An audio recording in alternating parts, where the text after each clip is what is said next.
दिन पहले ही राष्ट्रीय महिला आयोग ने साल 2013 में मुंबई की एक मॉडल के साथ कथित तौर पर हुए रेप की रिपोर्ट सामने आने के बाद मामले में संज्ञान लिया था। इसके अलावा एनसीडब्ल्यू की अध्यक्ष रेखा शर्मा ने इस मामले में महाराष्ट्र पुलिस महानिर्देशक को चिट्ठी भी लिखी थी। इसके बाद मॉडल के साथ रेप मामले में झारखंड के सीएम हेमंत सोरेन का नाम सामने आया था। इसी के चलते झारखंड के सीएम हेमंत सोरेन और सुरेश नागरे को मॉडल के साथ रेप के मामले में आरोपी बनाया गया। मीडिया रिपोर्ट के मुताबिक साल 2013 में हेमंत सोरेन और सुरेश नागरे द्वारा न केवल मुंबई की मॉडल का रेप किया गया था, बल्कि उसे और उसके परिवार को सार्वजनिक तौर पर घटना के बारे में बोलने के खिलाफ भी लगातार धमकी दी थी। मीडिया रिपोर्ट में यह भी कहा गया है कि एक चिट्ठी वायरल हुई थी, जो कि कथित तौर पर पीड़िता द्वारा लिखी गई थी। चिट्ठी में पिछले 7 सालों में हुई घटनाओं की जानकारी दी गई है। चिट्ठी में यह भी दावा किया गया है कि साल 2013 में सुरेश नागरे ने मॉडल को कुछ लोगों से मिलवाने के बहाने एक होटल में बुलाया था। वहां हेमंत सोरेन समेत 3 लोग मौजूद थे। इन सब के बाद होटल में मॉडल के साथ रेप किया गया। इसके अलावा चिट्ठी में कहा गया कि जब वह मामले की शिकायत लेकर पुलिस के पास पहुंची तो वहां भी उसे प्रताड़ित किया गया था। और अब इसी मामले के सामने आने के बाद झारखंड के मुख्यमंत्री हेमंत सोरेन पर विपक्ष ने हमला बोल दिया है। इसके अलावा कुछ लोगों द्वारा सीएम हेमंत सोरेन के खिलाफ ट्विटर पर ट्रेंड भी चलाया जा रहा है। इस दौरान बीजेपी नेता लगातार हेमंत सोरेन को घेरने के लिए ट्वीट भी कर रहे हैं। वहीं इस मामले में हरियाणा से बीजेपी नेता अरुण यादव ने तो अपने ट्वीट में कांग्रेस पर ही सवाल उठाए हैं। उन्होंने ट्वीट किया है,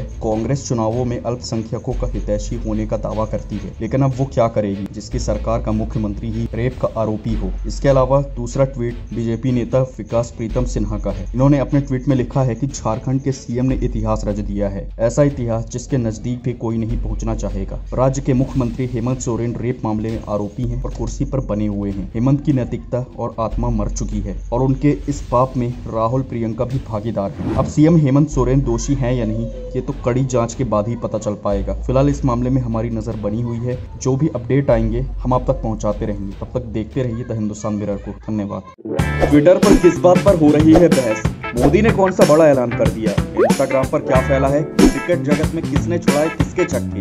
राजनीति में क्या हो रही है उठापटक? किसने किस पर कसा तंज? अब इन सब की जानकारी मिलेगी एक ही जगह पर। जी हाँ, सब्सक्राइब करके द हिंदुस्तान मिरर को और पाएं डेली न्यूज, राजनीतिक उठापटक, क्रिकेट की खबरें और भी बहुत कुछ, सिर्फ और सिर्फ द हिंदुस्तान मिरर पर। तो अभी स्क्रीन पर दिख रहे रेड बटन को दबाकर जुड़ जाएं द हिंदुस्तान मिरर के साथ। धन्यवाद।